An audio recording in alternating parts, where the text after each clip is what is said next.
down for the drills. That's anywhere, that's anytime, you can still get pills.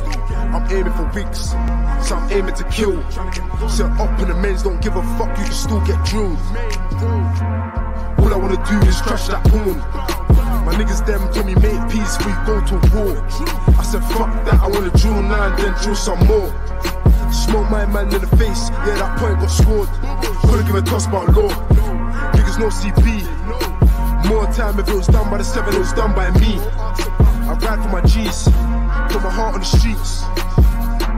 So if you see me, that's not my teeth. So chat tough and I'm spinning round. Ask the ops how that spinner sounds. When I spin the bangs, try and know that's a nigga down. And where I'm from, we always know to keep things around. All the risks that the team be taking. That's why my nigga Nero's money. So, fellas, Mike stepped off. Oh, he's back. Yay, yay. You're right. Watch if you want to get on, bro. I'll send you a link. Just quickly want to say salute to the chat. Salute Mark Wunderlich, always, brother. Absolutely. Salute to your flower, Queen. Hope you're good. And Gil Coles, what's up, bro? Gilly. Gilly. Right, I want to start with, just quickly, this Terence Bud Crawford fight, if it's made, with Cal Brook. What are your thoughts? I think it's a good fight, me, if it's made. I mean, it's really about how much Kell Brook has left. If Kell Brook has a lot left, and I think he can beat him if he has a lot left. You think Cal will beat Bud? If he has a lot left, yeah. Yeah, that's an interesting point. Mike, what do you think? I'm just going to get Watcher on. Well, what I think is the same thing that Tyrone basically said.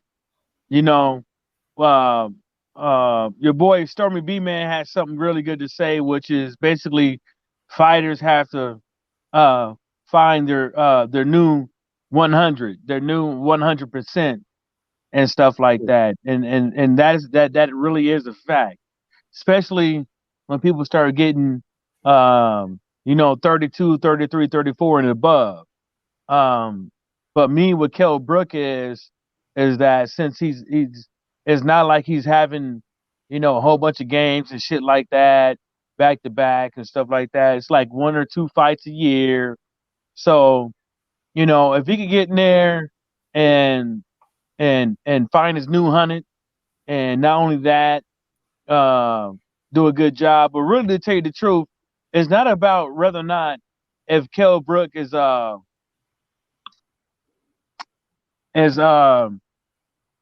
still the same and stuff like that. The real thing about it is, can Kell Brook make this a competitive match? You know what I'm saying? If he can make this a competitive match, and him and Terrence Crawford possibly get in the ring and stuff like that and fight, I think it'd be a very good fight for the fight fans. Now, if he gets up in there and it's just like a one-sided fight and stuff like that, then it's not no good. It does no good for nobody because, a lot of us that actually, pay attention to boxing have seen him in the ring since he, got his eye socket washed up. So if he come up in there and he gives makes it competitive, Crawford makes it competitive, and it looks like, damn, this is a good fight, man, I'm all for it, man. But if we send as far as before the fight, what I think about it, I think it's a good fight. I still think it is. I just think that people just need to be not so adamant about who got much left in the tank and stuff like that, because we just never know. We're not in their shoes. We don't know what's going on in their camps. We don't know their medical history and stuff like that the way they do. So let's sit back and see what happens. But as far as COVID is concerned, they make that's a good fight. Yeah, agreed. Got some good talk there, Mike, because a lot of people, what I've heard over the last few days, a lot of people seem to think that Cal Brooks washed up. I mean, I was in the OG's chat the other week when he was talking about how I was going back and two with some guy, and he was saying, "Oh, Cal Brooks washed up. He's never been the same since Spence beat him." And I was like, "Well, how can you really say that? Because Cal Brooks only been in with bums since he's fought Spence. So you based off that, you can't say that he's washed up. Unlike like you just said, Michael, unless we see him in there with a good opponent like Bud Crawford, then we will be able to tell exactly what he's got left. I still think, me personally, I think he's got one shot left. I don't know how long for, but just say if he was to win, how long would he go on to reign? I don't know.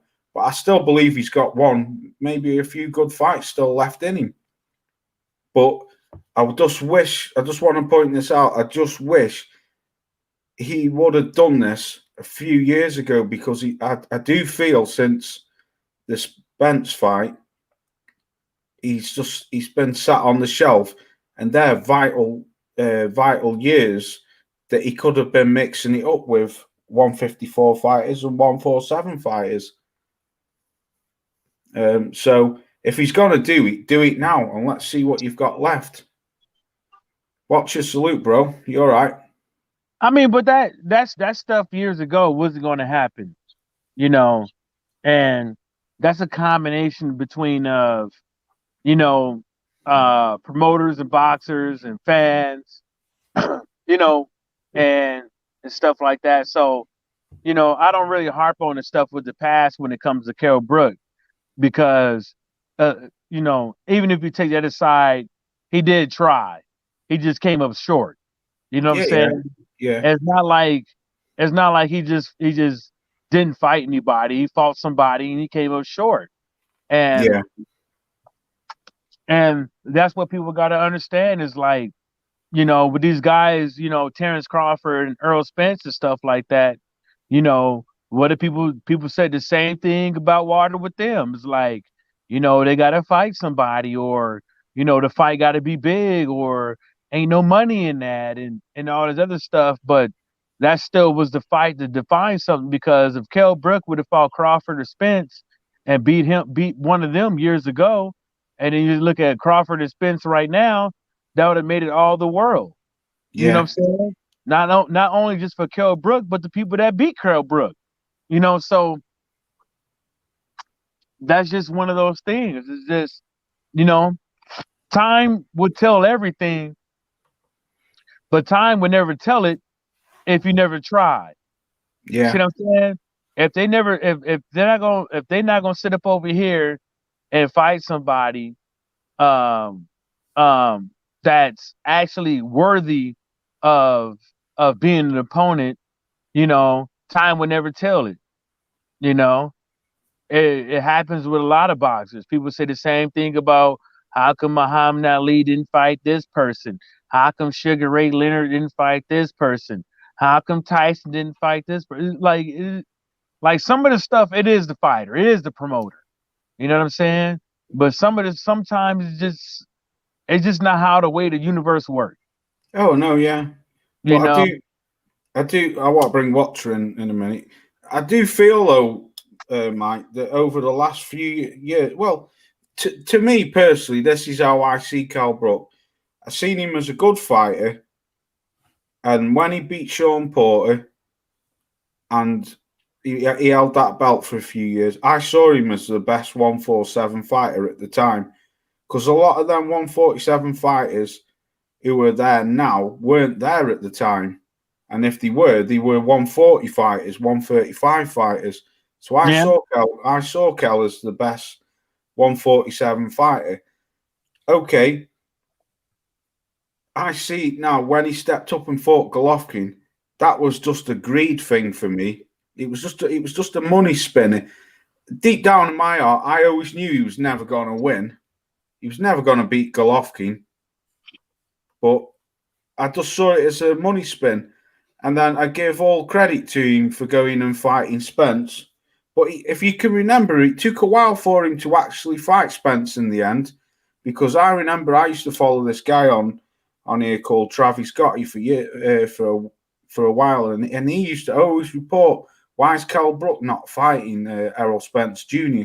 And then in the end, Kell Brook turned around and fought him. But I think Kell Brook should never have fought Golovkin. He should have just stayed at 147 and fought who was around in that league, and he maybe could have won more belts.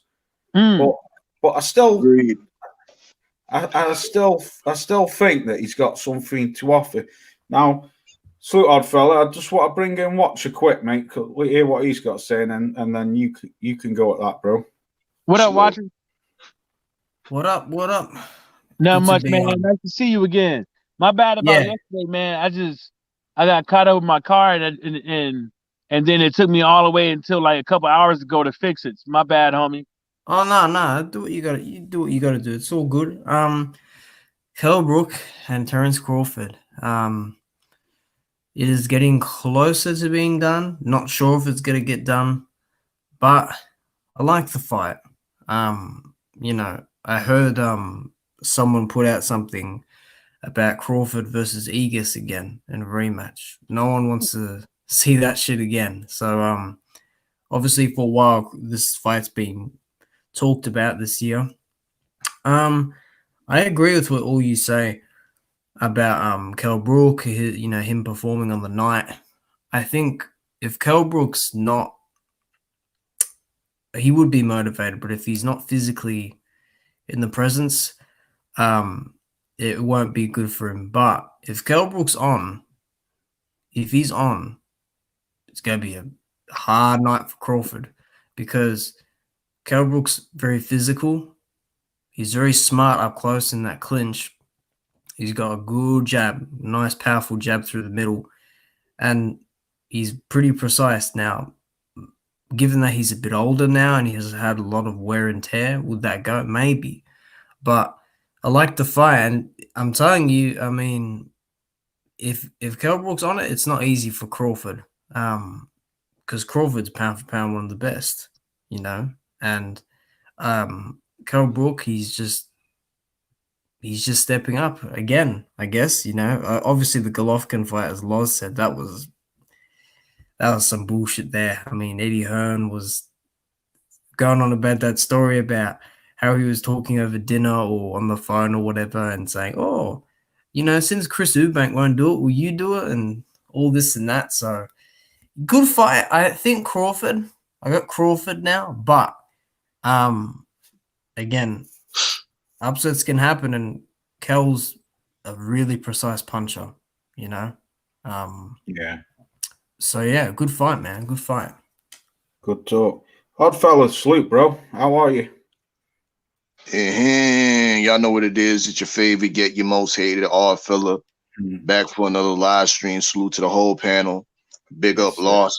Punch Out TV. Y'all know what it is. You know what I mean? Make sure you like and subscribe. You know what I mean? Salute to the whole chat that's up in here. I think it's an excellent fight. You know what I mean? On paper. You know what I mean? Let's be real. Kell Brook, once again, he hasn't seen 147 for how many years? 3 years? And he was struggling 3 years ago in 140 to make the weight at 147. We got to remember, he was asking for extension after extension. You know what I mean? Allegedly ducking Errol Spence for that time. You know what I mean? Yeah. We all know what happened. He took the Triple G fight. Looked good in losing that. You know what I mean? Looked good in losing the Errol Spence fight at home. But then since then went up to 154 and has fought nondescript opponents. You know what I mean? Rabchenka, Mark DeLuca, whatever he was called, yeah. Yep. The stripper, Michael Zarafa. You know what I mean? Guys like that. Now we expect him to go down to 147 and fight one of the pound for pound best and be competitive. Maybe if this was a 6-round fight, you know what I mean? This would be a competitive fight. but a 12-round championship fight, I don't think Brook has it. You know what I mean? Especially at 147.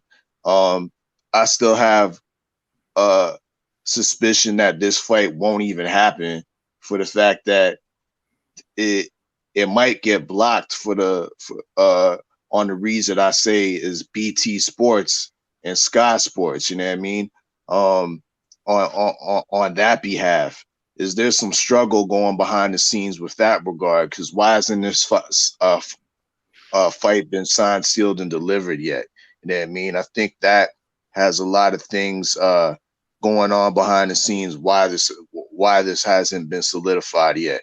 BT Sports and Sky Sports are having a little tug of war of who's going to showcase and ultimately stage this fight. You know what I mean? On the UK side, what y'all think about that? Well, you've made some good points here. I'm going to come back to what you've just said. Just quickly, let me jump on this. That's an excellent point what you made, Oddfellow, about the because I was going to bring this up next about him going back down to 147, and especially at the age of what he is. That's a very good point, because I mean, obviously, if you drained 3-4 years ago making that weight, what's it gonna do to you now? But stranger things have happened in boxing. I'm not saying it can't be done, but what I want to touch on quickly, I don't quite get where you're coming with the BT Sports, Sky Sports, because just hear me out, bro, before you jump down my neck. I'm right along with you, Laws. Yeah, it's BT have got no mine. I sort of see where you're coming from. Bob Arum fighter. Bob Arum fighter, and he's linked to Fish Eyes, but this has got nothing to do with BT Sports. Cal Brook is a Sky Sports fighter. I don't know. Me personally, I just think Sky had to showcase it. I might have to disagree with that. You know what I mean? Because if Bud's a champion, therefore he's the ace. Oh, I've lost you. Yeah, he'll be back. So though. We know ESPN is definitely linked and connected to BT Sports. Yeah, all BT Sports. Because we lost you. No, I can hear our fella. I can hear him. Yeah, I can now, but I lost him. Do you want to repeat that again, odd fella, please, mate? Because I lost you. Yeah, I was pretty much saying that BT Sports is definitely connected to ESPN plus ESPN, vice versa. Like all BT Sports fights get showcased on ESPN plus. So that's why I'm saying with the situation with Terrence Crawford, he's a champion, therefore he's the A side. Therefore, Kell Brook would have to come over to his platform in this situation. Right. Being that BT Sports is his platform in the UK.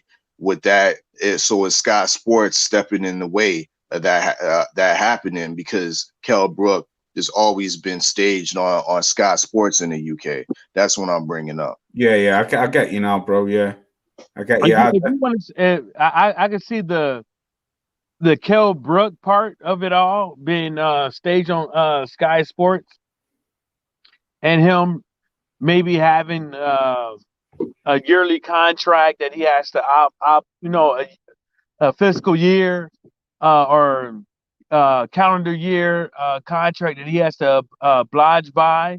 But I can't see it as far as a boxer from America having to a contract with a foreign big broadcaster. No, see, that's where you're wrong. That's where you're wrong, because he's under Matchroom. He's under Matchroom. Go ahead. It doesn't matter if it's Matchroom or not. But just hear what I got to say. Doesn't matter, because I'm not paying attention to all that, right? What I'm paying attention is the foreigner part of it is the Terrence Crawford going up over there. That's the aspect that I'm actually paying attention to. I don't care about the rest of the stuff because at the end of the day, why would you be over here and have a contract over here with a broadcaster and see how much how many fights that actually stops you from having a year, and then seeing how many fights that stop you over there? Because the reason why I said it is because a lot of fighters they bounce around from promoters like bitches bounce around on dick in the strip club. So I wouldn't think that I wouldn't because none of us know if Bob Arum has a contract with BT Sports or Sky Sports. None of us know because even if he does have a contract with BT Sports and Sky Sports, he still has to have that contract with the fighter. You can't just get a fighter and just say, well, I'm on Sky Sports and you got to fight on Sky Sports. It doesn't work like that. So I wouldn't. That could be possibly so. That is maybe BT versus Sky Sports conundrum that's in the works from not having this fight happen. But I don't think so because it's just not a good look. And it's if you just look at the aspect of people's contracts and what we've been talking about over the fucking last, 2 decades or even in the last 6 months, it doesn't make any sense if you want fights. Yeah. But he did make a good point though, Mike, because you've got to think if Bob Arum, I don't know myself, like you just said, we don't know if he is contracted to him, but if Oddfellas saying that the fights are being showed over there on ESPN plus BT fights, then there's got to be some kind of linkage there, aren't there? It's something. It's something. And at the end of the day, Mike, Terence is the one with the belt, so he does all the cards, really. Yeah, Terence is the one with the belt, but the one with the belt is not always the dictator. You know what I'm saying? And what I'm saying is that we've seen this with Charles Martin and Anthony Joshua. You know what I'm saying? The one with the belts is not always the dictator. True. So what Oddfellas said, it does make sense. But at the same time, it also makes sense to say that it doesn't. There's multiple aspects of the situation. I'm not saying his point is not valid or whatever. No, it does make sense because it does make sense. But I'm adding to it to where that maybe it could be this also. But I would really between Kell Brook and Crawford, it happening. I would really just sum it up to just the money, because that's the only thing that I can say that could be the stoppage of it as far as putting the percentage on everything, whether or not it's BT and Sky Sports or is Arum versus this guy and whatever the case may be. Only I can say is the money, because that's a good at point. the end of the day, the money is always gonna make motherfuckers are always gonna make motherfuckers talk. Yeah, and he did only offer him 1.5 million, which Kel's been getting that for quite a few years and more, fighting stiffs. So that's a good point as well, Mike. You say the 1.5 million, and then you hear all these people talking about Kel's at the door. Like, why would you be out the door and only take 1.5 million? Then after taxes, you pay your team and all that stuff. Yeah, you know what I'm saying. And then you ain't getting 1.5 million. Yeah, I know. Yeah, 1 million. And we all, what I'm saying? So that's another aspect of it as well. What I think that if they was to happen to make the fight by this year, I think they need to make it sooner than later and do the same thing that the Charlos has been doing with their social media and stuff like that. Because a lot of fighters, besides Dylan White's doing it and a couple other fighters out there doing it, but as far as the COVID, social distancing and stuff like that, I don't know how the fuck that these motherfuckers feel that they just gonna just put people in the ring and not have any type of press conferences, no type of workouts, no type of nothing. Like no matter how you put it, like you have to give fans something. It's either the fans want to know what's going on behind the scenes, or they want to see what's going on in camp, or they just want to hear the fighter say a few words. You know what I'm saying? So there's a level of appeasement when it comes to everything. And I hope that if they're trying to have this fight by the end of the year, you know, this November, December, uh, um, I hope that they come out and fucking announce it and do something with it. Yeah. You know? Give these fighters some money. Yeah, that's a good point. Yeah. Well, at the end of the day, I want to talk. They're bringing Tyrone Watcher now. I'm gonna flip to the Charlos because I want to talk about them too as well. This is how I see. I see, like you say, if they make it rather sooner than later. I think at this moment in time, during the COVID and all this shit, what's going on, because boxing was pretty much on its ass before the COVID. I think it's a good fight if they make it and it happens this year or early next year. I think it's a good fight for the fans. Me personally, this is how I would see the fight happening. I think Bud would win, but I think it would go to points. Or Bud, I don't know. I think Bud would win on points, but I definitely think that Cal would give him. Cal would definitely. I think Cal would have some really good rounds. Whether it be early on and then he'd get drained and Bud would overtake and knock him out or stop him on point, win on points. I think Bud will win. But let's not forget as well, a key factor, that Bud Crawford ain't no young spring chicken himself. How old's Bud? 34? 35? 34. Yeah. So that's what I mean. They're virtually the same age. I think Cal is only 34, isn't he? No, I think he might be 36. Is he? That'd be interesting to look. Well, I know they're not roughly. They're roughly the same age, but I think and right. another 34, yeah, and another thing what plays in factor as well is they've both been very inactive as well. So they're both going to be rusty as hell. He turns 33 next week, Crawford, or the week after. 33 next week. Yeah, the 28th of September. I give you a prime example on age laws. You know, I still play summer pro football. I play defensive back. And the most work I get out of wide receivers is in practice, not in the game. And in competition, in games, live live and in color. What actually, saves me the most is that I get more action in practice, not in the game. But because I'm 34. So I'm going up against guys that's, 18, 20, 19, 21, real live spring chickens. You know what I'm saying? Yeah. And the thing that I see the most is most young fighters, young, wide receivers, they mostly rely on their athletic abilities rather than working on route running. You know what I'm saying? And that's what fucks them up the most. And sometimes that's what happens in boxing.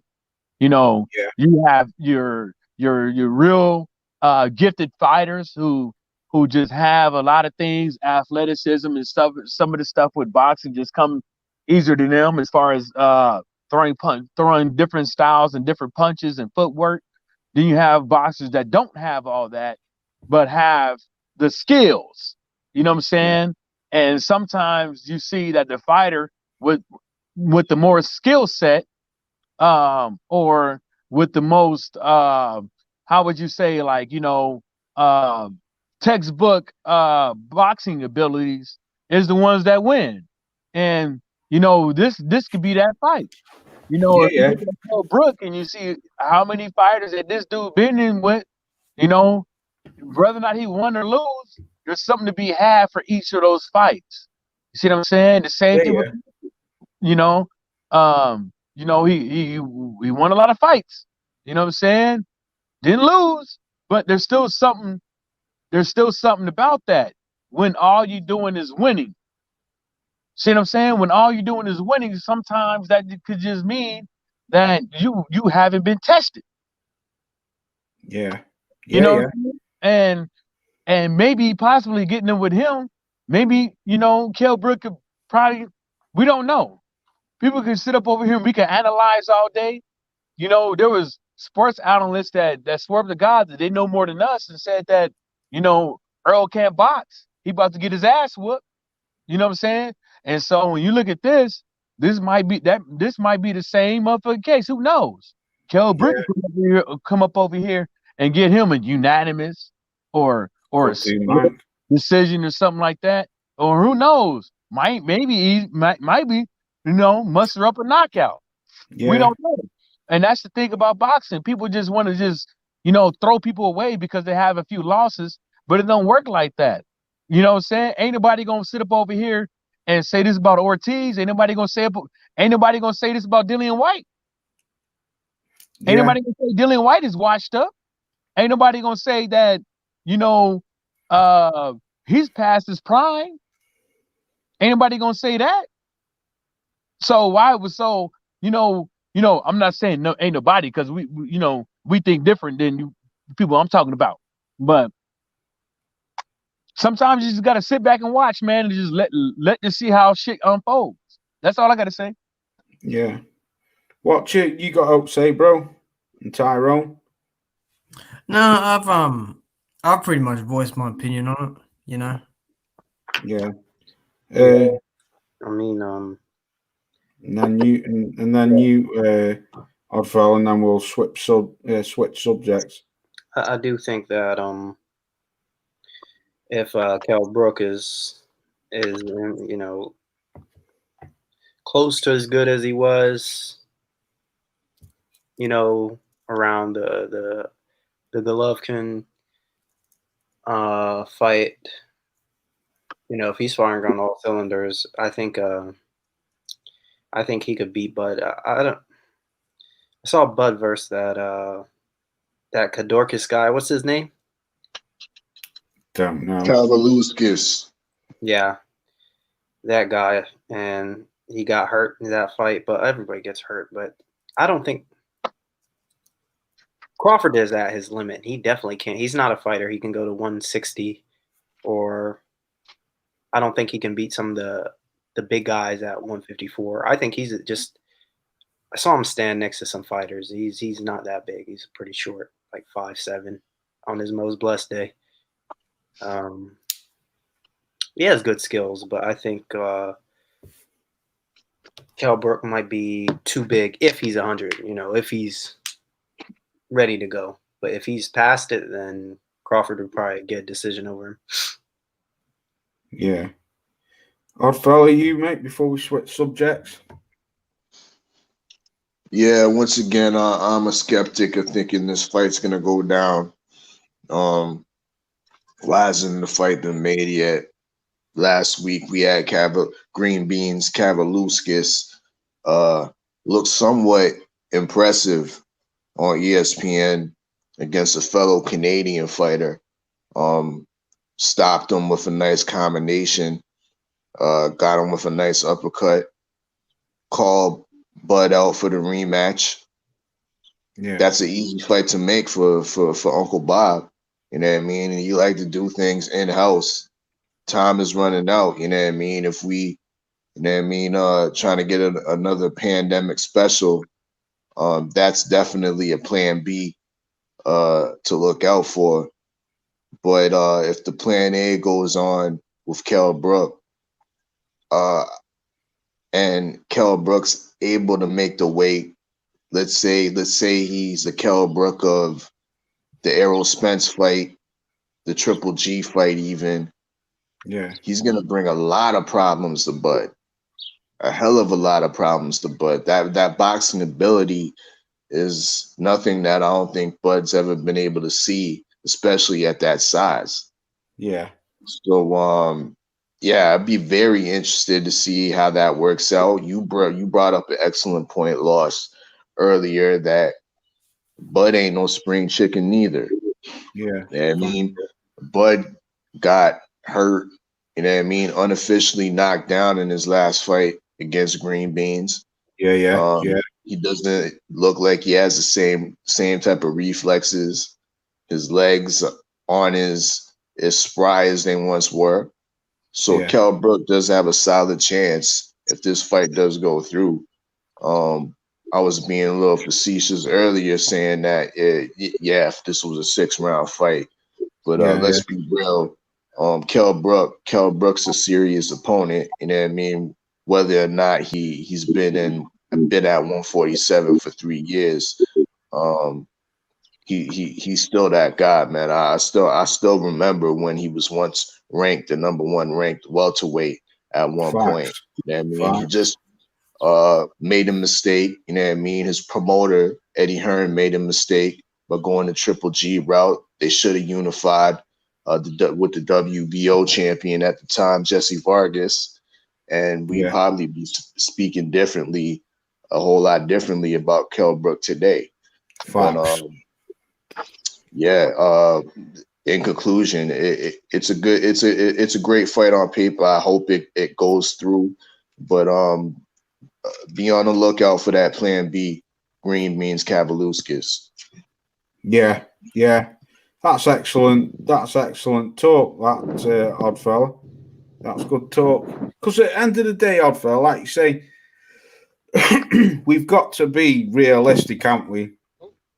Oh, God, what's happening now with my computer? It's going all over the show. Can you lot hear me? Yeah. All right, cool. It's come up on me thing saying that there's a problem with the connection. Right. Yeah, that like you say, that's we've got to be realistic, haven't we? Like you say, it's Kel's got bags of experience. He's a big guy. And like Mike said, we can't just throw him to the wolves just because of his age and he got beat twice. At the end of the day, he got beat off 2 good opponents.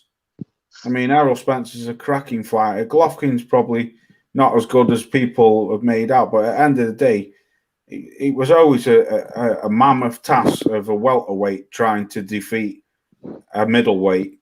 And a big punching middleweight as well. And but that was another story. You get off my fucking screen. Sorry. Thing keeps flashing up. Right. I want to switch subjects now. Charlo brothers next Saturday. That is a fantastic card, that. Where the PBC pulled that out, I think they are 2 great fights, 2 very tough fights as well. What do you brothers think? Yeah, I think they're 2 I think those 2 fights are good, but what's it called? I just think what's his name is some of the promoters behind this, like Tom Brown, have really failed with the undercards. The past 3 PBC pay-per-views, I feel the undercards have been all midgets. So they really pushed the what's it called? The first 2 fights. Yeah. So, I mean, if it works, then that's decent. But I want to see the undercard packed with some more fights on there, better ones. Yeah. He's just dropped off. Is that you, Odd Fella? I think Odd Fella's just dropped. Hey, pal. Is that you, Alex? I'm here. Oh, Odd Fella's here. Alex just joined. Bloody hell. Yeah, I think it's a good card. What do you think of let's start with who's it then? This the Rosario. We ain't done yet. Pardon? We ain't done yet. You ain't went around the panel yet. Hold up. No, don't matter.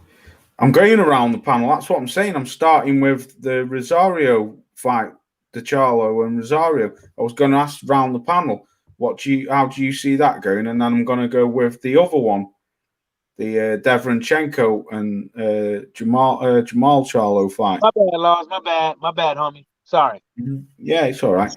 So, right, starting with you then, Michael, saying as you're jumping on me straight away. How do you see the Rosario and Jamal Charlo fight going? Well, how and why? I'm gonna tell you one thing about both of them brothers, man. I'm gonna tell you one thing about Brother and Brothers. They have. I seriously believe those two brothers that have. If you want to talk about boxing and God gifted abilities Yeah. and and being able to learn things in the sport of boxing like they have, you know what I'm saying? Because obviously you can see how Charlo and Harrison went the first time, Charlo and Harrison went the second time. Yeah, So yeah. if you took that into account, for what I just said, I just wish that both of them brothers, man, just do whatever the hell they trainers tell them to do and trust it. Trust whatever type of science that they put into them, the game plan, and just trust it and get up in there because if he do it, I'm looking at a knockout. If he do it, that's just point blank period. I'm seeing a knockout. If he sticks to the game plan and wears his motherfucker out, because Yeah. can't too many people in boxing in these smaller weight classes and sometimes even in the heavyweight, they can't weather the storm. Like whatever that pressure that people put on them and stuff like that, they can't do that for 6 rounds straight. They can't do that for 8 rounds straight. And if he puts them on them like what their game plan is supposed to be, which I would assume, which is you know See, a couple of jabs here and there, and a stick and move. You know what I'm saying? Because their game plan is not just to walk somebody down. It's not. His game plan ain't gonna be to walk him down. I don't care what you his say. game plan's going to be there to blast him out? Nah, the game plan ain't gonna be to walk him down because then you got to be able to you see how it went. Then you got to be able to fucking what's that called? Adapt. Yeah. Do you excuse me? Do you think it's a bit emotional though? Is it Jamal Charlo, the one who's fighting Rosario? Yeah. He can be a bit Well, emotional. I don't think he's emotional. I don't think he's emotional. I think that I think that I think if when I look at it, I think that brother got a screw missing. Jamel? Think got a screw missing, man. I'm gonna let you, bro. Yeah, I'm not a big fan of Jamal. I like Jamal way better. It's just my preference, no homo. But I'm just saying, Tyrone, listen. When you hear somebody always mad about like the smallest things and shit like that, always, it sounds like the person got a screw loose. it's like he always has a chip on his shoulder, and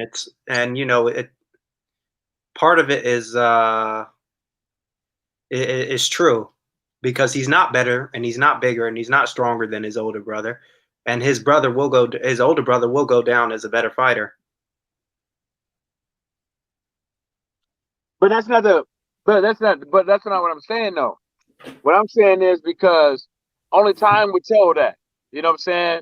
Not the bigger and stronger aspect of it, but who would be better of the two. You know what I'm saying? As far as like legacy wise, only time would tell that.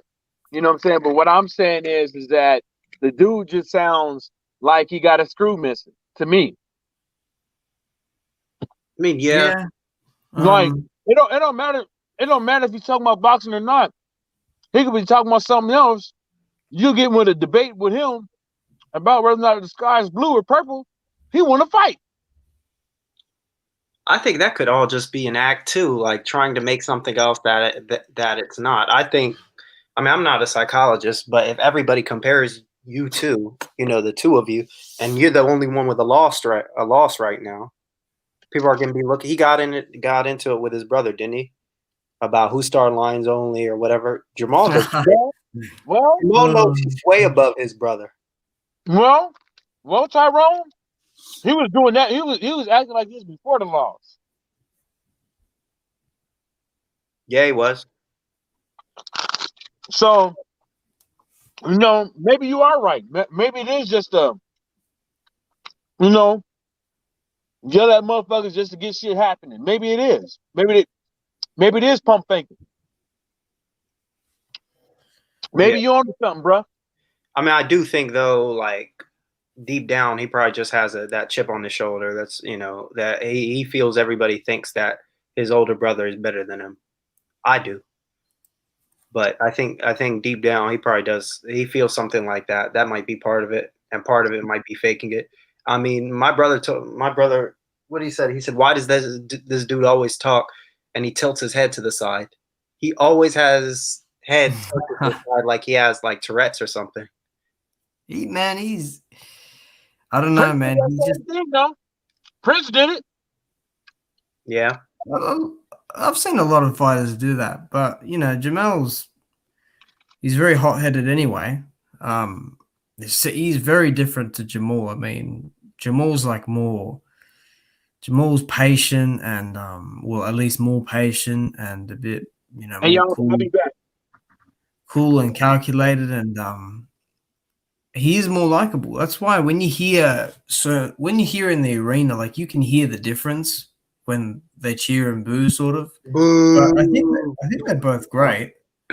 In terms of the Jamel fight with Rosario, he's got the harder fight, in my opinion, because you're up against someone again who is bigger than you, who is longer than you, someone that's very aggressive, and someone that's pretty technically sound.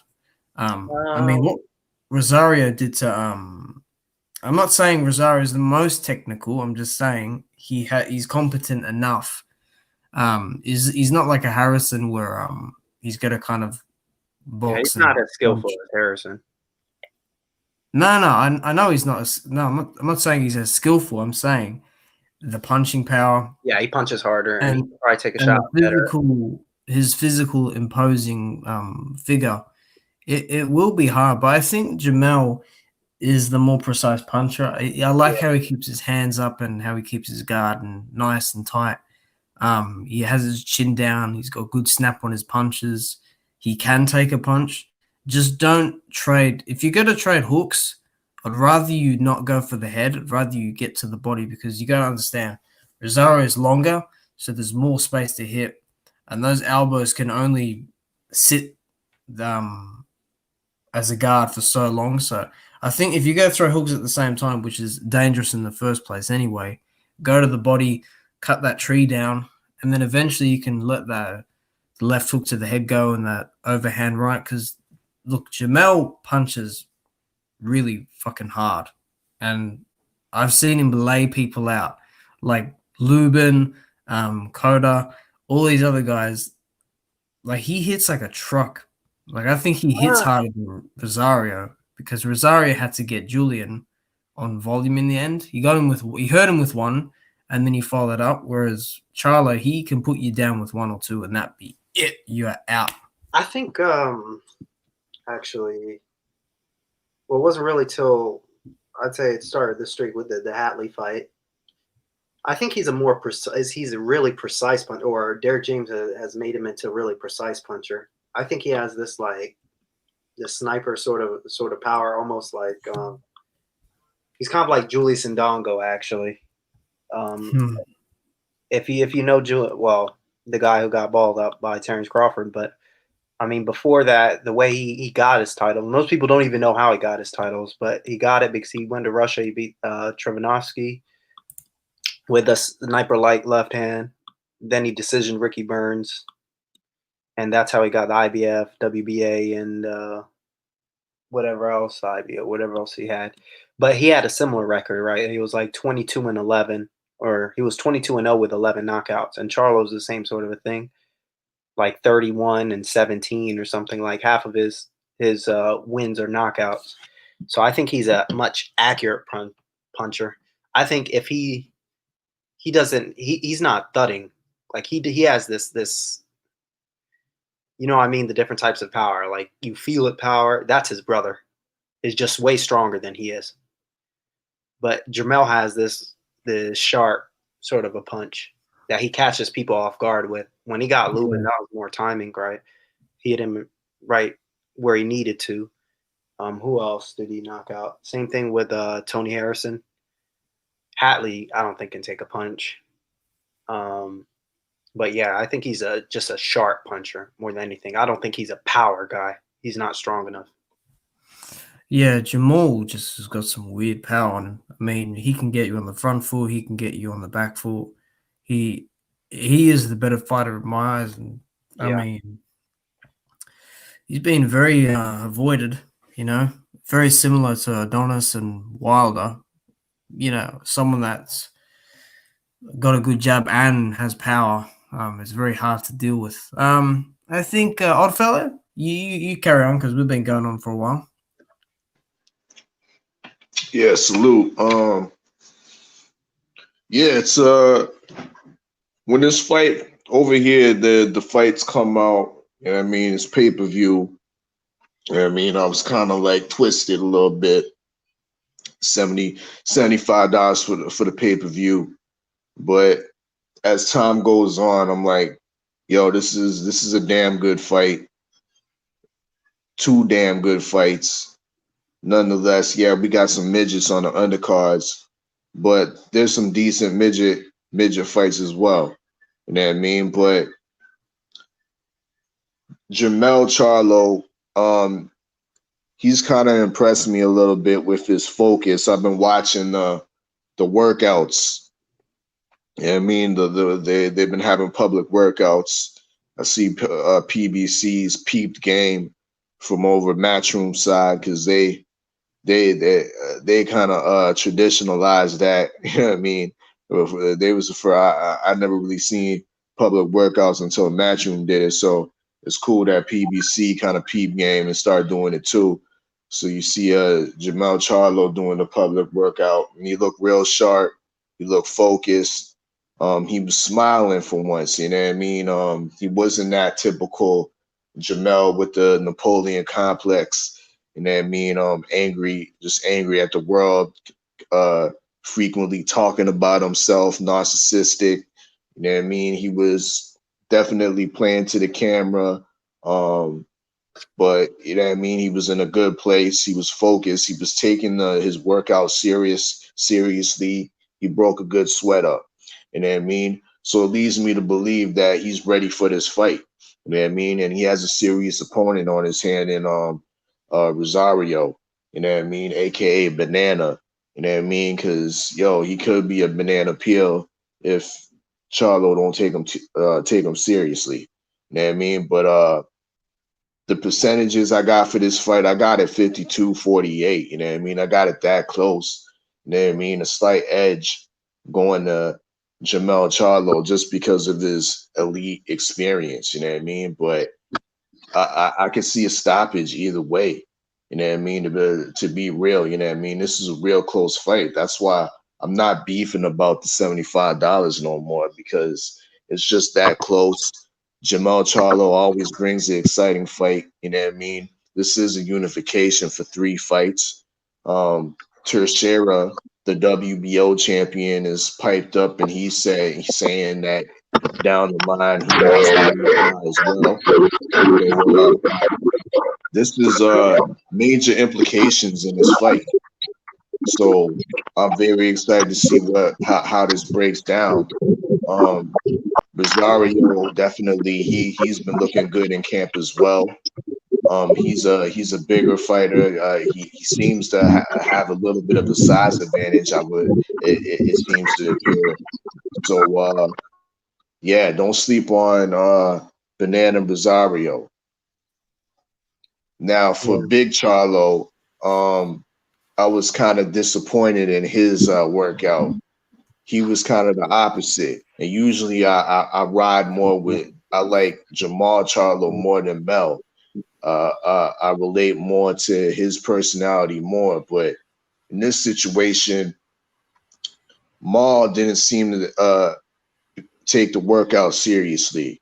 You know what I mean? And is that a reflection on how he feels about his opponent, or just about the whole situation of the whole media workout? I don't know, but in my mind, this could be a classic trap fight. You know what I mean? Where he might be looking past his opponent, Deryanchenko is not the most popular as opponent. It might be another fight where Jamal Charlo might be viewing Deryanchenko as just another Dennis Hogan, just another Brandon Adams, just another opponent. Because really and truly, does Deryanchenko really have a fan base? You know what I mean? He ain't bringing no fan base. He can't speak no English. You know what I mean? He got some decent fights, not wins, but he had some decent fights against Triple G and whatnot. And I think will he fight Danny Jacobs and whatnot, competitive losses, but that's all he got. So it's just another fight that Jamal Charlo's looking past, you know what I mean? Just trying to get that name and on to the next one, or on to hopefully Canelo, you know what I mean, or something like that. And if he's looking through or looking past Deryanchenko, he might get a rude awakening. Because Deryanchenko is one of those guys, man. You got to be on your P's and Q's, you know what I mean? Facts. Or else you're gonna be, you know what I mean, upside down, you know what I mean, perpendicular, you know what I mean, on the ground, you know what I mean. So it's cautionary right now, you know what I mean. Once again, I'll conclude by saying this is a trap fight for Jamal Charlo, and don't be surprised if you see an upset, you know what I mean. Deryanchenko, you know what I mean, gives Mal Charlo his first L. That's my take. Good point. At the end of the day, Deryanchenko is no, like you say, he's no one. He's not there to be looked past, is he? He won that Triple G fight in my eyes, definite. Yeah, he definitely won that fight. I think he was kind of unlucky against Uzi as well. Jacobs, yeah. close fight. Yeah, I thought Jacobs had it though. Yeah, I mean, you could be right there, Rod fella. You could be very right there, pal. I think both fights. Me personally, I think both fights are great fights. All they needed was a little bit better of an undercard, but I guess in this climate, and it's been working, right? You have a great main event or great two main events. Yeah. And people will pay anyway. Yeah. No, I definitely hear that. I was definitely criticizing, you know what I mean, earlier when I first heard the undercards. It's like, at least give us some mid-level heavyweights. You know what I mean? Give us that. Give us a Charles Martin, or, you know what I mean, fighting some guy, or, you know what I mean? Give us that. You know what I mean? Just not some nondescript midgets that only hardcore boxing fans know. Not even some of us hardcore boxing fans don't know some of these guys. You know what I mean? But yeah, give us some heavyweights. Give us some like super middles or something, light heavyweights. That's all we ask for. You know what I mean? So, but yeah, these headliners though, they really significant fights. Yeah, I think that's the best headliner I've seen since probably one of the best headliners of the year. I think. Yeah, definitely on your side of the pond, because over here, what's been the best British fight I've seen this year? I truly can't think of one. I can't. The best British fight we've seen this year is clearly Dubois versus that guy that we didn't even know about. Clearly, Ricardo Schneiders. Mike, you might be on mute. You're on mute, Mike. Oh, my bad. Yeah, thanks, Tyrone. But as far as like best British fight, I would say could have been that. We do have to give the ladies some shine here. You know what I'm saying? We do got to give the ladies some shine. Go ahead and do it, man. Go ahead and do it. Katie Taylor, and I think that Katie Taylor and Pursoon did their thing. You know what I'm saying? You know what I'm saying? I think they really did give the people a show as far as when it comes to the level of competition and the ass whooping and the onslaught of headbutts in that fight, and all that. I thought it was a very good fight, and I also thought that the Cecilia Brækhus fight was pretty good too. Sorry, not Cecilia. What's that chick's name from Sweden? Did I say her name right?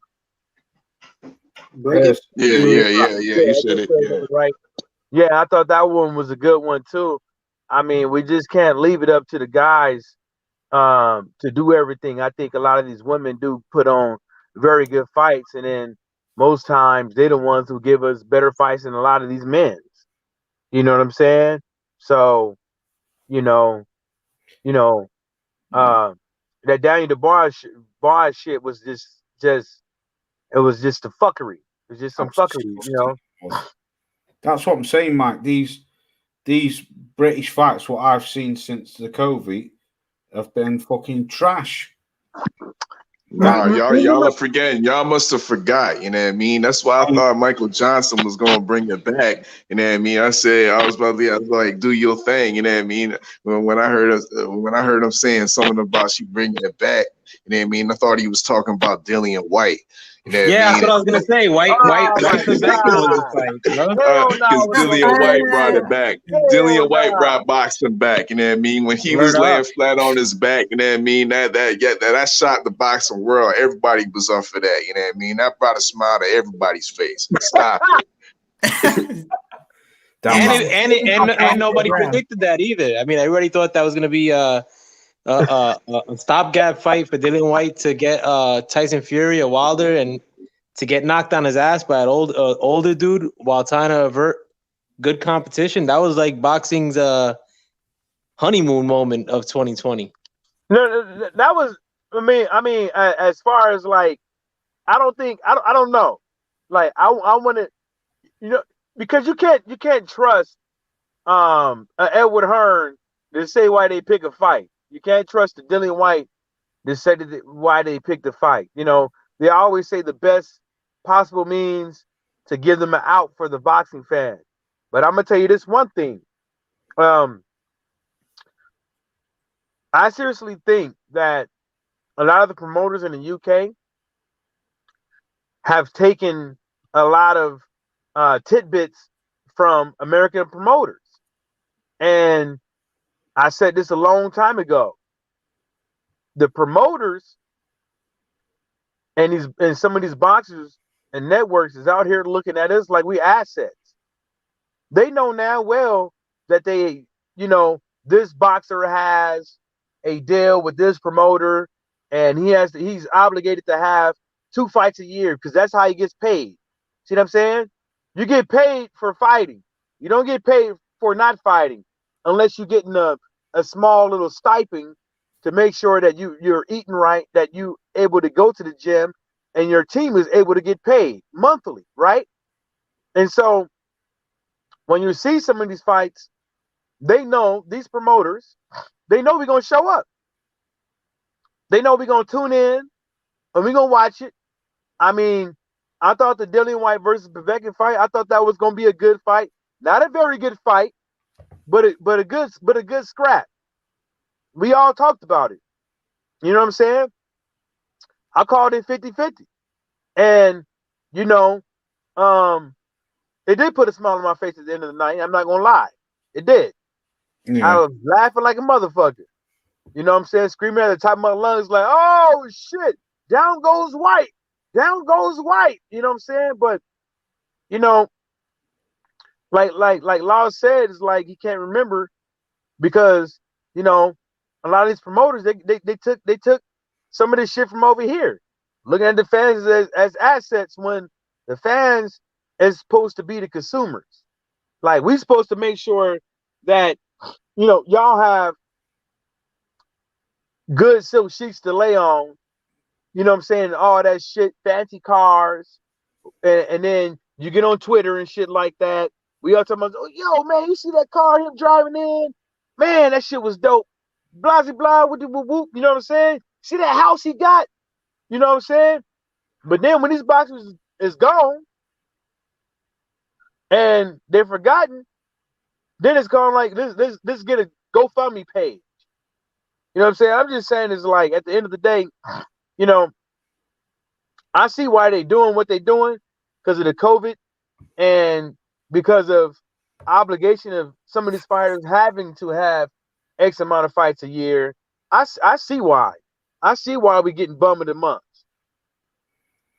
Do you think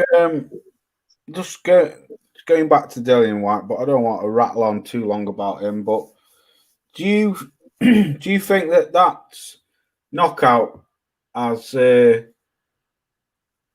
sort of put an effect on him, or do you think? Because the reason why I'm saying this because some fighters might to get knocked out in the way that he did get knocked out, that might mentally scar him, or do you think he'll just go for hell for leather in the next fight and try and knock him out as soon as possible? Because I watched a good interview with him on IFL TV a few weeks back because he'd gone back to Portugal, and he didn't really seem too bothered about it. He was saying, "Oh, well, this happens in boxing. You get knocked out. I sort of underestimated him, but I'm gonna go straight back into it." I do think he will, Russell. Salute to you, Russ. Anyway, I do think he'll win the rematch. I really do, because I think he'll fight a different game. But I just want to get your around the board opinions of what you think he'll be like, and what do you think in the rematch? Because it's only a couple of weeks away, really, isn't it? 8 weeks away, 9 weeks away. November. Look at Michael shaking his head. Yeah, this is not a good idea. And really, to be fair, what else can White do, right? Or Edward, as we like to say. But seriously, he has to take the rematch. But taking it this soon is dangerous. You need your brain and your chin to heal. That was a bad knockout. The man was asleep before he hit the ground. He was asleep as his eye, like he was doing like a yoga pose in midair, and then he hit that ground. He hit that ground like freaking Roy Jones did against that Jamaica against Glenn. I mean, lean back. You know, like Jesus Christ, Dillian. Look, I think Dillian's gonna win it, but it won't be easy. What else can he really do different? I mean, the simple fact that when you jab, your jab comes back down to your chest. How could you have not fixed that, 5 years ago against Joshua? I saw it in the Rivas fight. I saw it in the Brown fight. I saw it in the Parker fight. That jab, it keeps coming back down to the chest. You keep leaning heavily over your front foot. Your back foot's almost off the ground.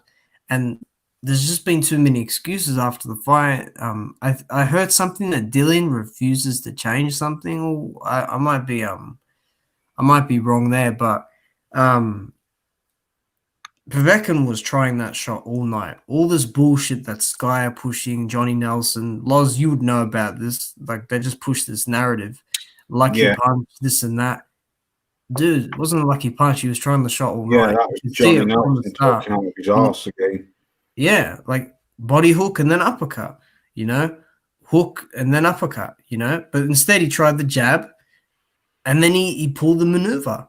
He slipped to the side and he let that bitch go. I mean, Dillian, I don't know what Dillian's got to do, really. I mean, jab and actually bring the jab back to your face is a good start. Try some other defensive maneuvers. Try maybe cross arm, and not get hit with an uppercut, because he was doing the cross arm guard a lot earlier in his career. Not even against Chisora, like with other opponents, and he looks stronger against them, but against this level, maybe that won't work. But regardless, I don't know, man. He knocked down Povetkin twice. He weighs more. He's a naturally bigger guy, and Povetkin next round just puts him out the older, more worn out fighter managed to essentially outman you, take the shots and come back with something. Because Povetkin's clearly got more power. He's clearly got the knockout power that will put you out. I'm not saying White doesn't have it. You've seen what he's done to Brown and Chisora. He's got that left hook, but I don't know, man. Look, I think White, he's just going to have to bully him and in some form and just actually bring his hands back to his face and keep his defense tight. Because if it happens again, I mean, fucking Eddie Hearn's going to throw him under the bus. I was going to bring that point up because I don't think. One sec, Mark. Go ahead. I was waiting for someone to bring that point up because I was going to bring it up. That was my point. What I was going to say. If he loses the second fight, me personally, I think exactly what Watchers just said will happen. I think where does Dillian White go from here if he loses? I don't think Edward Hearn. There's no buzz. I think he will. There's no buzz for Edward Hearn to throw Dillian White under if he loses this fight again. There's no buzz to throw him under. There's absolutely nothing. Edward Hearn just got to move on. Well, that's Dillian White. That's throwing him under the bus. Dillian White is not necessarily throwing somebody under the bus, and you know that has some other caveats to it. But he's on a fight-by-fight basis, and he can still get a fight with somebody else. See what I'm saying? No, but Mike, this is the thing, right? Dillian White is a pay-per-view star over here, right? He's had 5 pay-per-views. He's never won a world title, right? He's never even won a European title or a Commonwealth title. Eddie Hearn is what revenue will Dillian White bring in for Eddie Hearn if he can't get past? Well, let me finish. Just let me finish. Well, you didn't let me.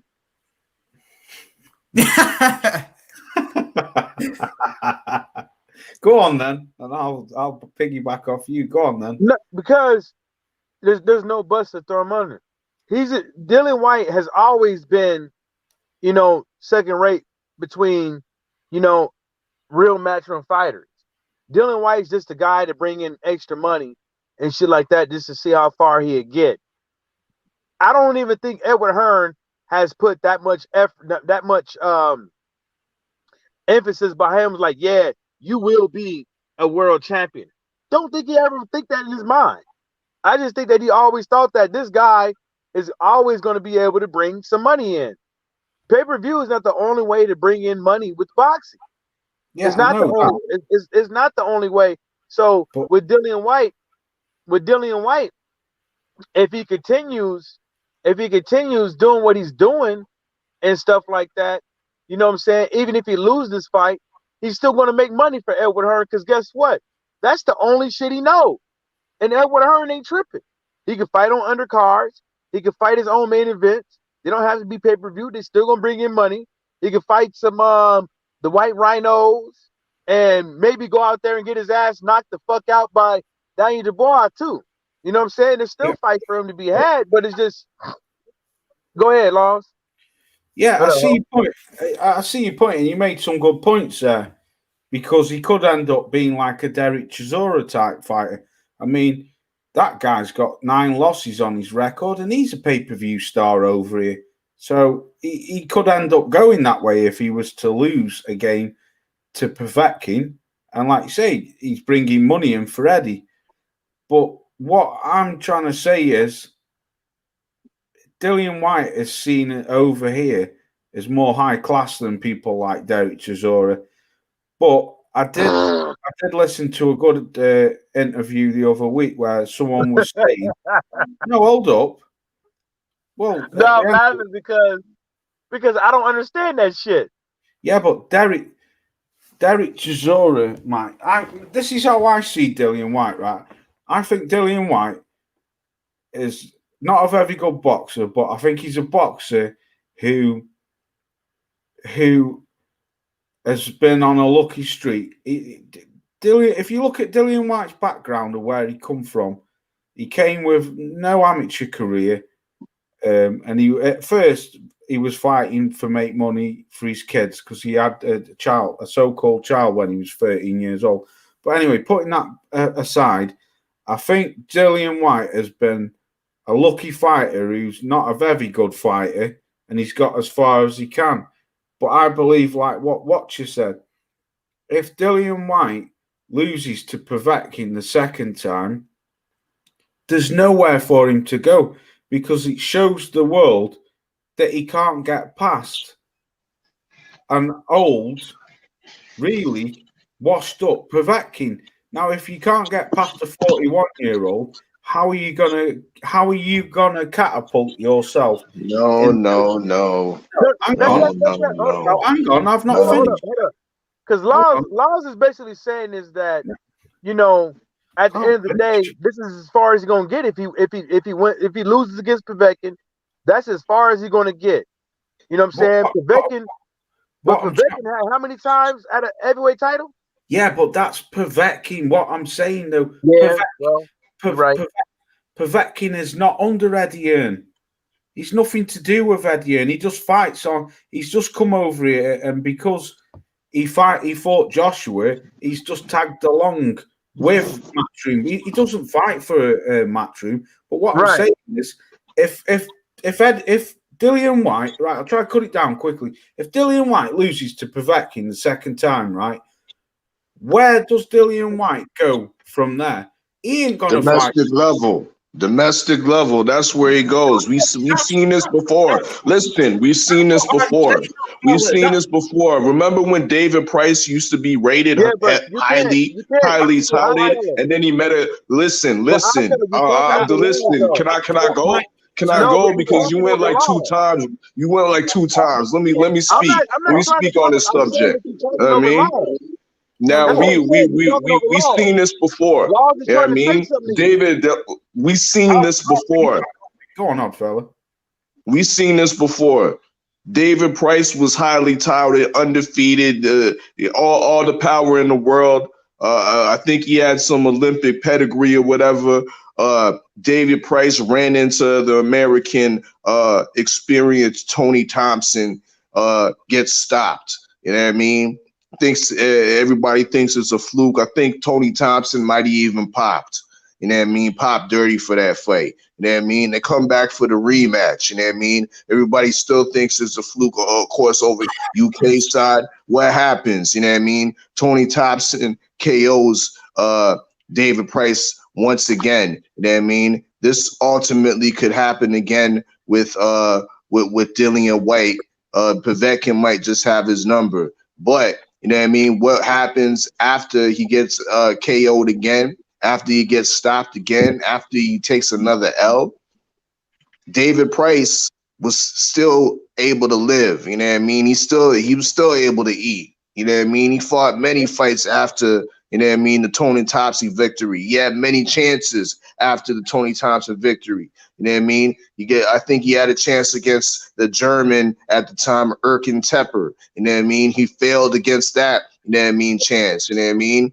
Many fights later, they gave him some tune-ups, you know what I mean, against other journeymen and whatnot to get his confidence back up. That's what they'll do with Dillian Whyte again. If he loses again, give him some confidence builders, you know what I mean? And then eventually he's back in the ring with, I think, he did the job against David Allen. David Allen was made to look like he was halfway decent, you know what I mean? Halfway world class. And then all of a sudden, David Price does him dirty, you know what I mean? Now David Price is back on the fringe contender scene, you know what I mean? And he gets to meet Alexander Povetkin. And Alexander Povetkin reminds him that you ain't world class, you know what I mean? This is what happens, you know what I mean? Dillian Whyte still has another chance, you know what I mean, to go around the table and try for another title shot, try for another interim, try for another secondary belt, like the world belt or something like that. He still has chances, you know what I mean? He still has chances to be thrown to the wolves against the domestic level fighters coming up, you know what I mean?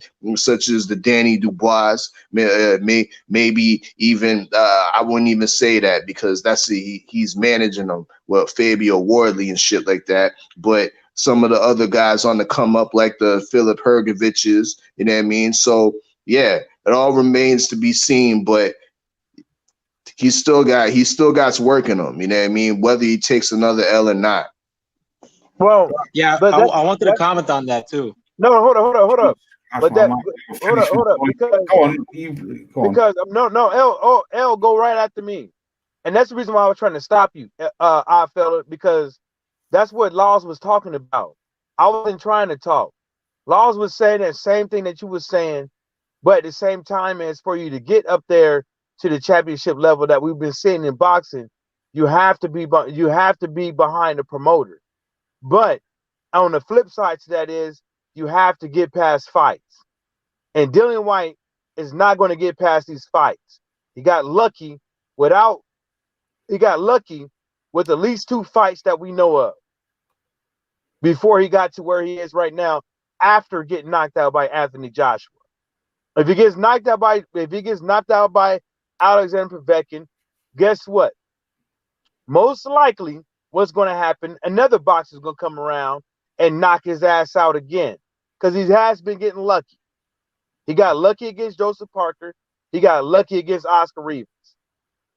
And if you can't say that he can't get lucky, he was unlucky against Oscar Rivas, well, there's people out there saying that Alexander Povetkin got lucky against Dillian Whyte.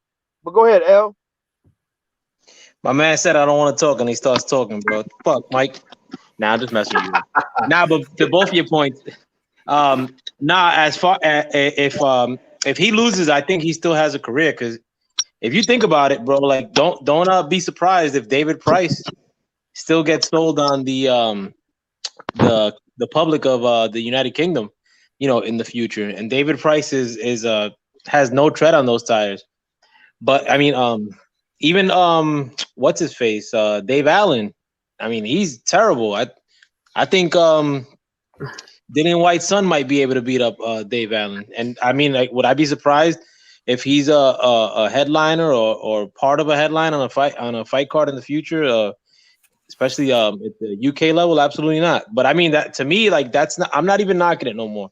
I mean, I think a lot of people like pick the side as far as Matchroom versus PBC. Like, I don't even pick like sides no more. I mean, like, I just think that they do a better job of promoting a fighter like a Chisora or Dave Allen or David Price. And when the fiscal commitment for a pay-per-view over there is $25 rather than $75 over here, I mean, it's an easy choice to make. And by them having the rivalry of like say like American fight fans versus UK fight fans, and them diminishing our boxers, if they have to make a fiscal commitment to diminish our boxers, it's only $25. But if I got to make a fiscal commitment of $75, which I'm not going to do anymore, I mean, it's easy for me to say no. But I think he still has a lot of life left. And I like another thing too is that I never think that Dillian Whyte will get to the next level. I don't think that Dillian Whyte could beat any current champion at the moment, or any current even mandatory at the championship level for heavyweights. Dillian Whyte was just match made really well, which Eddie Hearn has a knack for doing that with his stable, especially his stable that originates out of the UK. He match makes them really well and makes the UK public want to buy his fights. And I'm not even knocking it no more. I mean, I think if they did that over here, there'd be some residual good as far as getting these fighters' names out in the public. I mean, but you don't see anybody who's not from the UK who's promoted here that's not on a championship level, like whether it be Oscar Rivas, what's his what that AJ got his first belt from. Like, those dudes can't they're not even undercard status on their own nowadays. Like, so I'm not even knocking like the job that they do with the UK, whether it be Matchroom or any other promotion in the UK, or the affinity that UK fans have for their fighters, which make them pay-per-view. I mean, like, if you get it, bro. Like, they, if they could do it, if don't think that the American promoters wouldn't be doing the same shit. They just one step behind, sorry to say, Eddie Hearn. Right. I'm gonna I'm going to try and finish my point. What I was trying to say, because I agree with what everyone's saying, but some of us are just we're missing vital information, vital points. KQKC, salute OG. If you want to get on, I know you're going to go live in a bit, but if you want to jump on, you're more than welcome. Right. What I was trying to say is, right, Russell pointed this out, and Mike did earlier. Vital information. I'll try and cut it down as quick as I can. Dillian Whyte is on a fight-by-fight basis with Matchroom. He's never had a contract with Matchroom, as Mike clearly pointed out before, right? That's number one. Sure. Number two, if Dillian Whyte is a 5-time pay-per-view star over here, right, which is bringing in the money for him, Eddie, and everyone else, right? If he gets beat off Povetkin again, then this is where I agree with Oddfella. I see him going down to domestic levels. But when you were naming David Price and David Allen and all these have never been pay-per-view fighters. They've always, like Russell said, they are only undercard fighters. That's all. That's all they're going to be. And this is what I'm saying. Dillian Whyte over here is seen highly regarded as a top 5. Well, until he got beat, a top 5, top 6 heavyweight. And this is what I'm saying. If he gets beat off Povetkin again, I don't see Eddie Hearn. I don't see Eddie Hearn trying to make him fight for this world title. He isn't going to get that chance. He might have to go right back down to the bottom of the ladder again and build himself up. But I just see him just being pushed aside off Eddie Hearn. With knowing what Eddie Hearn's like and his background history, I can see him just getting pushed aside, maybe fighting domestic level on undercards. I don't see him ever getting a crack at the world title again. I could be wrong. I could be right. But you forgot to add one point is who does Alexander Povetkin fight for? He doesn't fight for Eddie Hearn. That's what I'm saying. No, I'm not saying that. How much money does the promoter got? Exactly. That was another point I wanted to stress on earlier. Povetkin's promoter is a millionaire as well. And he's bringing in Russian TV. Eddie Hearn is showing the fights over in Russia as well. Things like that. Like you've just said, Mike, if you look at the pattern, they all add up. Dillian Whyte, to me, for Eddie Hearn, has always been just a side piece. He's been a thorn, really, in Eddie Hearn's side, but he was also a backup plan for Eddie Hearn. If Joshua was to ever to lose to Ruiz again, and especially when Joshua lost to Ruiz the first time, when he lost that first fight, how much pressure Eddie Hearn was pushing on the WBC to try and make Dillian Whyte get that fight with Wilder. He was always pushing, but when Joshua lost to Ruiz, he put his foot down on the gas even more for Dillian Whyte to become to get that fight with Wilder, hoping that he could get a belt. Because at the end of the day, I see it as, I mean, if I was a promoter, if I had a world champion and I lost my belts, and I had another heavyweight fighter who's up there, I'd be pushing for him to try and get a belt because they don't want to lose them belts. Because really, without them belts, who have they got? Who has Eddie Hearn got as a heavyweight prospect apart from Dillian Whyte and Anthony Joshua? He loses both of them, which Povetkin's already stumbled that. What happens if Pulev knocks out Joshua? He ain't got no young bucks either. That's what I'm trying to say, Mike. That's what I'm trying to say. He ain't got no young bucks, though. No, he got Fabio Wardley. Fabio Wardley is a good prospect that we got to wait years for him to come up yet. We're talking maybe two years yet for that odd fella. Facts. 2 years, year and a half. Yeah, and Eddie Hearn don't like being out of the picture, bro. Can you imagine that? That'd destroy Matchroom, being out of the picture for 2 years. Andrew Ruiz He again. does have little co-options on fighters like Usyk, other fighters like Joseph Parker. So he's halfway in the game with some of these fighters. You know what I mean? He does have Martin Bacoli. He's another guy that has some decent wins out there. He was a young up-and-coming talent, only has one loss to Michael Hunter Jr. He does have options on Philip Hrgovic. Hrgovic is another guy, looked like a young Vitaly Klitschko. So He ain't got he does have some heavyweights. He has one fella, but the heavyweights, what, a 2 or 3 years before they're in that limelight. He don't have options because Eddie Hearn needs a heavyweight who's in the limelight. That's what he needs. Because Laws educated me on something, and I didn't think about this though. But damn near Matchroom Boxing works for Sky Sports. See what I'm saying? Well, they don't work for him, but they work. I said damn near. Yeah. Like the way it works out, right? And it's kind of like when you see PBC, if they was just to be with one sole fucking broadcaster. See what I'm saying? So when you think about it, and they don't have that many pay-per-view fighters in the heavyweight division.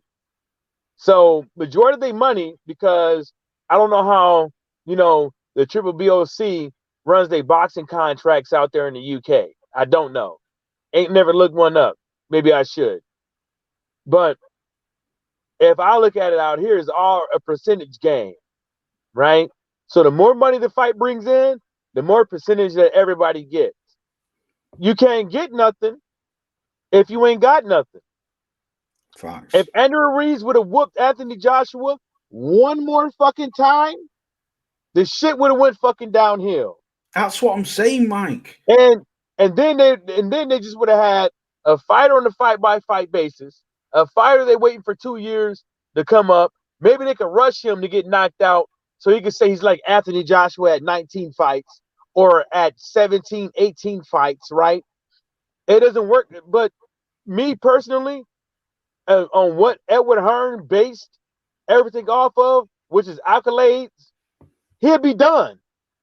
Facts. Because he's only as good as what he said, that he's only as good as his boxers.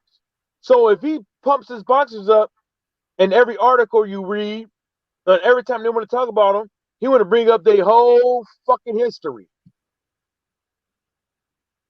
Mike, he got 19 fights. He got this. You know what I'm saying? What people are missing as well, bro. I'm sorry to butt in. I don't care.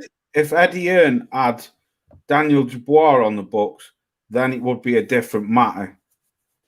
Then it would be a total different matter. Because that's one thing I don't understand. If Dillian lost again, he's got another ace up his sleeve. My bad. Go on, man. I don't know how he didn't get him. I don't know myself, bro. I don't know how he didn't get him. Like, and what's up with Joe Joyce? Yeah, well, yeah, I think who is Joe Joyce under?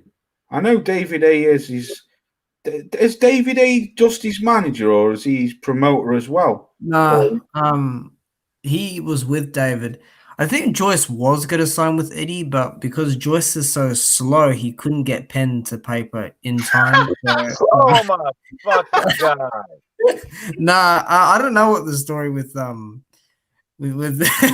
don't know what the story with Joyce is. I mean, he was a silver medalist, but Dubois, he didn't go to the Olympics, so I think Eddie just wants. Check this out. This dude is in his backyard smoking the fucking fag with an all-white robe on. Ew. I don't know, this fucking neighbor. Oh, it's fucking weirdo. Not in with the big toenails, is he? I'm glad I'm over here. I'm far away to not smell them shits. But that shit look fucking extra weird. But anyways, he right though, man. Like I don't know. I don't know what happened to that Joe Joyce shit, but he needs somebody else though, man. He needs somebody, and the Michael Hunter shit too. That was another thing. Like Well, that's Michael where Hunter he just fucked up. Michael Hunter, and that's the thing. Like a lot of people don't understand is like, you got to sacrifice something as a fighter. And if I was Michael Hunter, I'm not saying he wasn't going to do it, but I would have done 2 years over there in Great Britain, back and forth from here to there, just to get somewhere. I would have done 2-3 years just to get to somewhere. Ain't nothing wrong with it. And I don't know why he didn't either renew the contract or anything. I don't know what the odds and ends was, but I hear that Michael Hunter didn't even know he was let go. That's what I heard. I don't know if it's true. I saw the interview.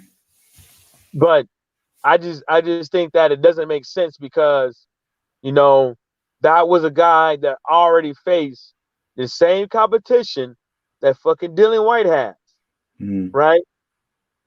And then you stepped Dillian White in with Povetkin, right? Right after Michael Hunter. Maybe they thought that Michael Hunter wasn't all that. Maybe that's what they thought. Maybe they thought Michael Hunter wasn't all that, and they thought that since Michael Hunter was able to do this with Dillian White, maybe we could risk Dillian White against Alexander Povetkin, a credible opponent, and trick the fans like they always do, into making the fans think that their fighter is fighting against a credible opponent, like every other boxing promoter does, and didn't pan out. But can it happen again? If it happens again, then what we can say is Edward Hearn should have signed Michael Hunter, no shot of a doubt. Then we can say Edward Hearn only got one guy left, and it ain't looking good for him. Whether or not he faces Deontay Wilder or Tyson Fury, it's not looking good for him. Yeah, that's a good point. That's a good point. Well, that's what me and Mike. I saw that. I saw that interview. Was it on Box Fans? It wasn't IFL TV. It was another British channel, not a very popular channel.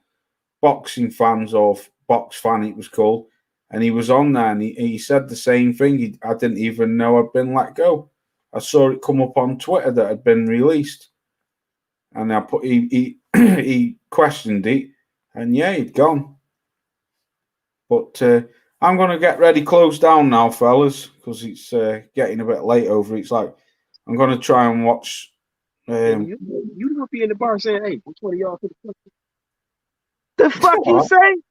I'm going to get up out of here, bro. You ain't going nowhere. I'm out of here. You ain't going nowhere, motherfucker.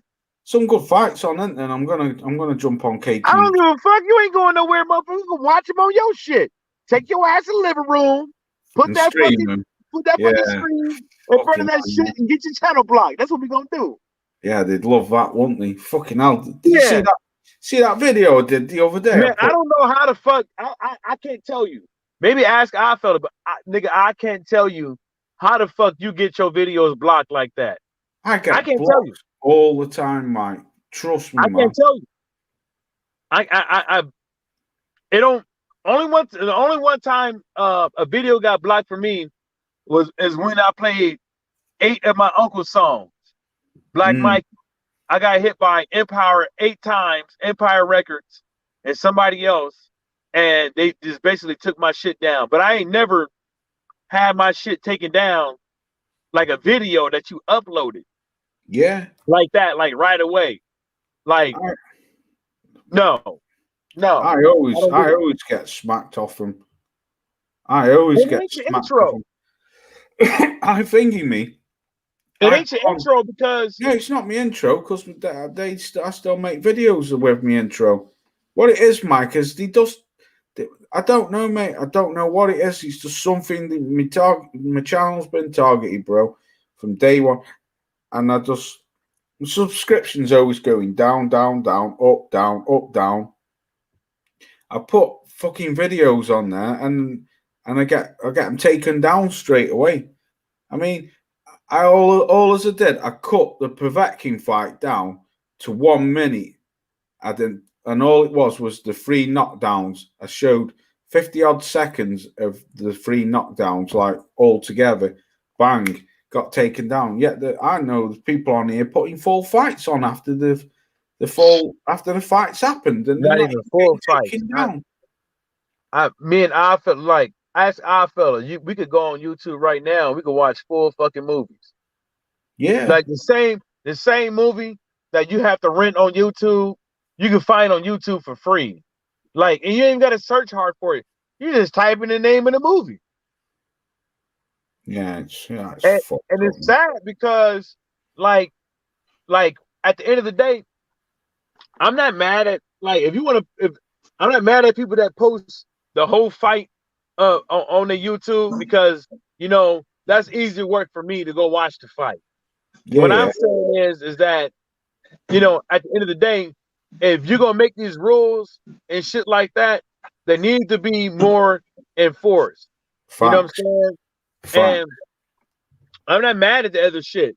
Maybe you should make it to where, like, if you ain't monetized, you can play whatever the fuck you want to, like it's Facebook. Because at the end of the day, we're gonna watch the fight for free if we want to. You know what I'm saying? And YouTube ain't gonna stop us from doing it. And I just wish that they took more time into content creators and people. Yeah, because I'm stuck at 250. I'm stuck at 250. Never got above 250. I'm not mad at it or whatever, but when I'm seeing when I go on YouTube on my phone or something like that, and I fella know this, you start seeing niggas channels that you don't even want to see. Yeah. Like, I'm not trying to see this nigga talk about boxing. I'm not trying to see that nigga talk about boxing. And I'd be like, where the fuck these niggas come from? And they only got like 50 views. Yeah. Like, I mean, a prime example, Mike, is when you look at some of the channels and they've got like 8,000-9,000 fucking subs. Yet when they do a live stream, like you say, they've only had 50 views and about 4 likes. Where does that come from? And it's on your, like, when you click the home screen on YouTube, it's like you're scrolling down to see what's been happening. Not the activity or not the activity. I think it's called activity. Not that one where you see everybody, all the people that you sub to, but the just regular one that's like your interest. I see more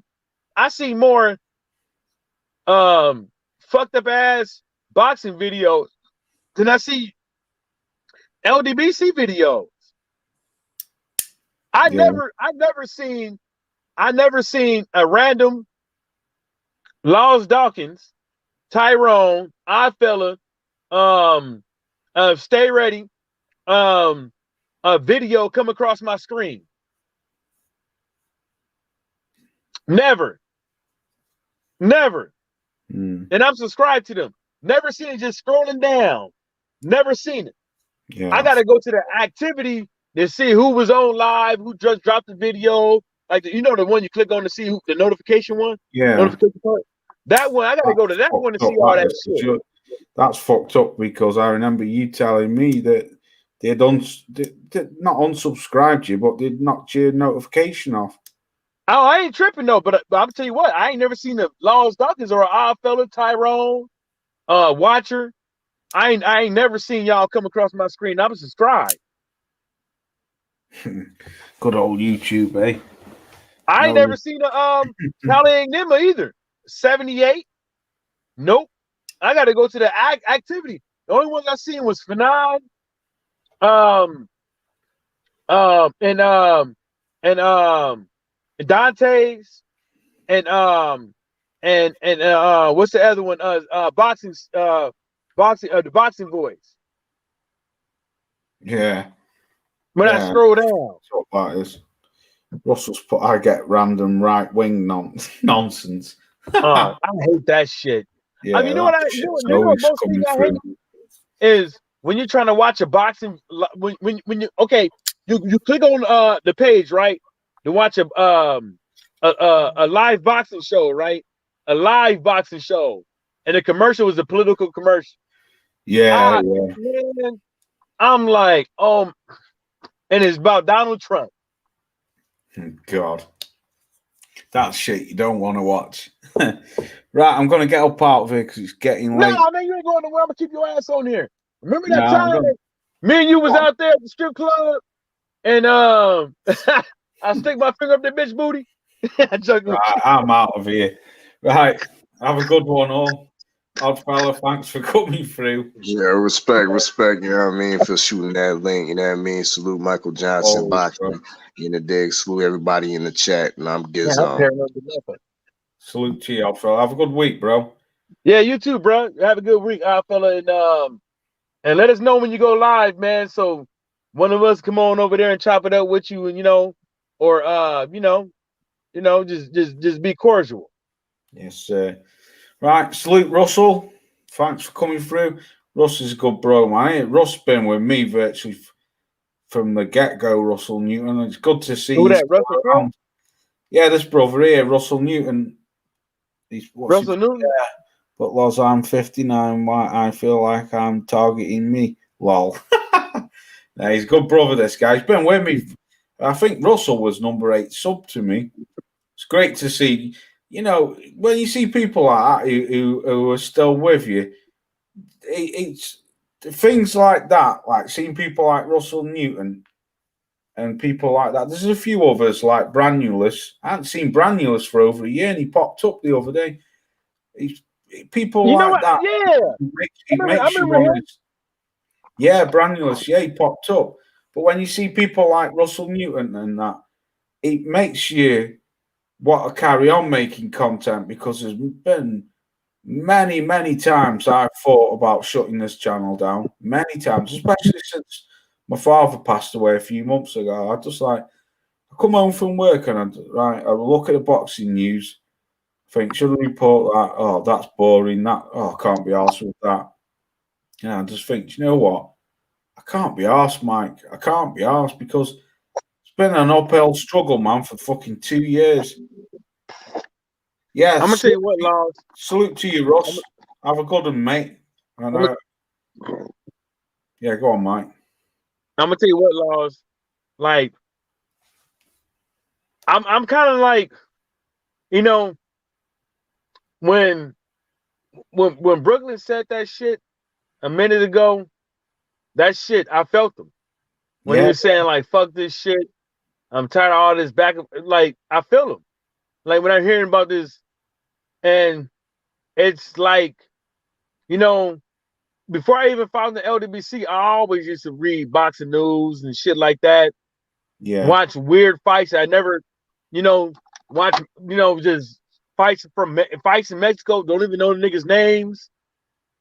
Just turn on the TV and just look for boxing and see if anything is on a Thursday, Friday, and Saturday. Yeah.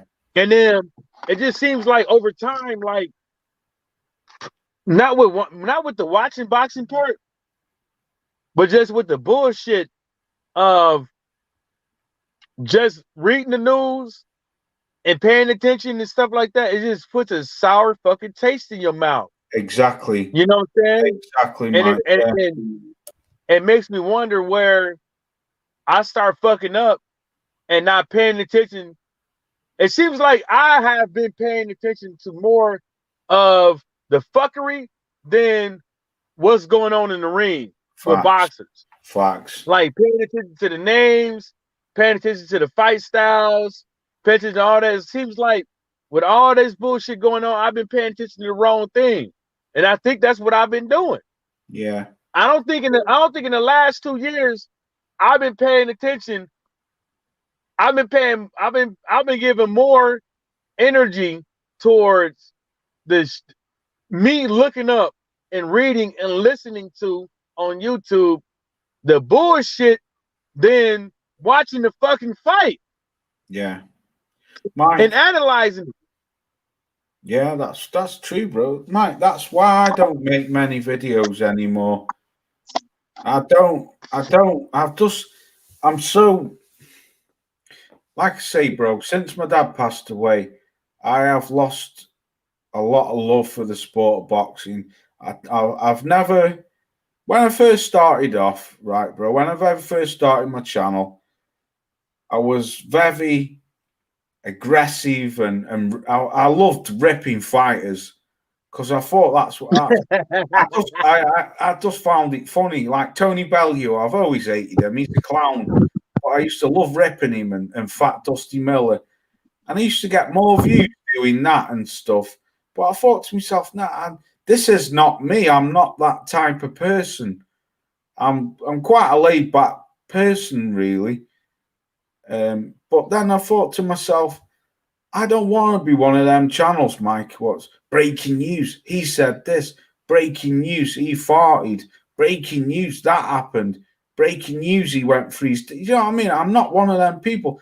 I'm like you. I want to talk about boxing and fights, what are happening. I don't want to talk about the politics and the BS, what comes with it, and the contracts and he say, she say. I don't want that.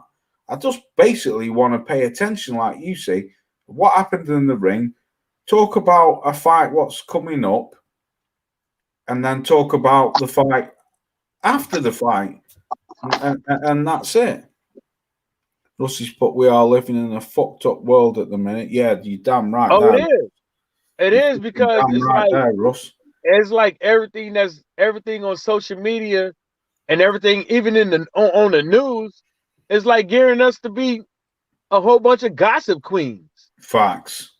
You know, Facts. they want us to be gossip queens, like, you know, and that's why, you know, the source of information. You always have to check your source of information. You know, if me and Laws sitting up over here talking about a fight, and you know, whether or not, you know, I don't have too much to say about Charlo Rosario because I just really don't fucking know what's gonna happen in that fight. Yeah. So I just really, I can't put my finger on it. Okay, but then you could go to 5 other channels, but most of all, you can watch their fights right now. Yeah. Yourself. Like, it doesn't take a rocket. You don't have to be, and that's one thing that always pissed me off. Like, even in football, I don't care. Boxing, the person that's sitting on the outside of the football field always sees a different angle that the boxer didn't see. The person on the field, on the soccer field that's playing, right? The coach sees a certain look and the fans see something else. That's why they have people way up there sitting in the booth talking to the coach. Because there's always 3-4 different angles of reality to see on the field. Yeah. So you as a boxing fan, and you out here paying your money, no matter how I don't care if you sound like Raphael Dawkins, I don't care if you sound like Sean Newton, your opinion does matter. Because you paying your fucking money, you're paying these guys way of life, your opinion matters.